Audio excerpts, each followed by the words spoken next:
അത് രാവിലെ എഴുന്നേറ്റ് ഇവരിതെല്ലാം കൂടെ എവിടെ പോവാണെന്നല്ലേ നിങ്ങൾ വിചാരിക്കുന്നത്? നമ്മുടെ ശിവമോൻ്റെ പിറന്നാളാണിന്ന്. നമ്മൾ രാവിലെ അമ്പലത്തിലേക്ക് പോവാണ്. വീടിനടുത്തുള്ള അമ്പലത്തിൽ പോയി ശേഷം നേരെ മലയാളപ്പുഴ അമ്പലത്തിലേക്ക് പോവാണ്. നേരെ വെളുത്ത് വരുന്നതേ ഉള്ളൂ, സൂര്യൻ ഉദിച്ച് വരുന്നതേ ഉള്ളൂ.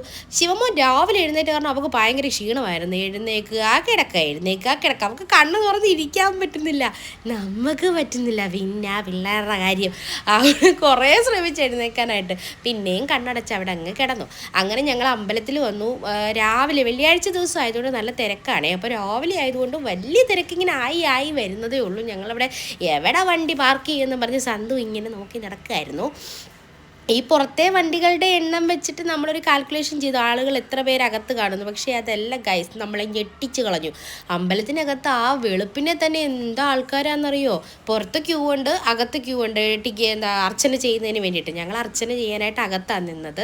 ശേഷം ശിവ അവിടെയൊക്കെ ഓടി നടന്ന് കളിക്കുകയായിരുന്നു. ആ സമയത്ത് ഞാനാണല്ലോ ക്യൂവിൽ നിൽക്കുന്നത്. രക്തപുഷ്പാഞ്ജലിയും അർച്ചനയൊക്കെ നടത്തി. കുഞ്ഞിൻ്റെ പിറന്നാളല്ലേ, ഇപ്പം നമ്മൾ ദൈവത്തിൻ്റെ അടുക്കെ പോയി അനുഗ്രഹം മേടിക്കുക എന്നുള്ളതാണല്ലോ. നമ്മൾ ഓരോരുത്തരും വിശ്വസിക്കുന്ന ദൈവത്തിൻ്റെ അടുക്കെ പോയി അവരവർ പ്രാർത്ഥിക്കുന്ന രീതിയിൽ പ്രാർത്ഥിക്കുക അല്ലേ, അങ്ങനെയാണല്ലോ.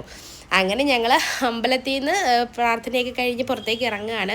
ശേഷം പിറന്നാളുകാരിക്കൊരു തുണി മേടിക്കണ്ടേ, ശ്രീക്കും ശിവനും കൂടെ ഡ്രസ്സ് മേടിക്കാനായിട്ട് കടയിൽ കയറി.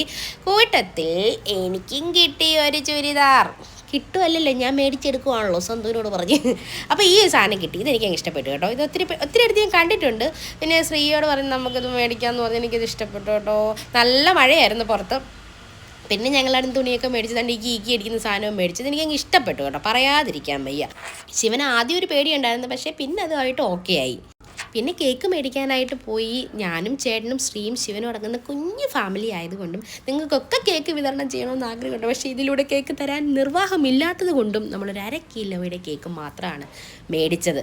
നിങ്ങളുടെ പ്രാർത്ഥനയും സ്നേഹവും ഒക്കെ ശിവൻ്റെ കൂടെയും നമ്മുടെ കൂടെയും വേണം കേട്ടോ.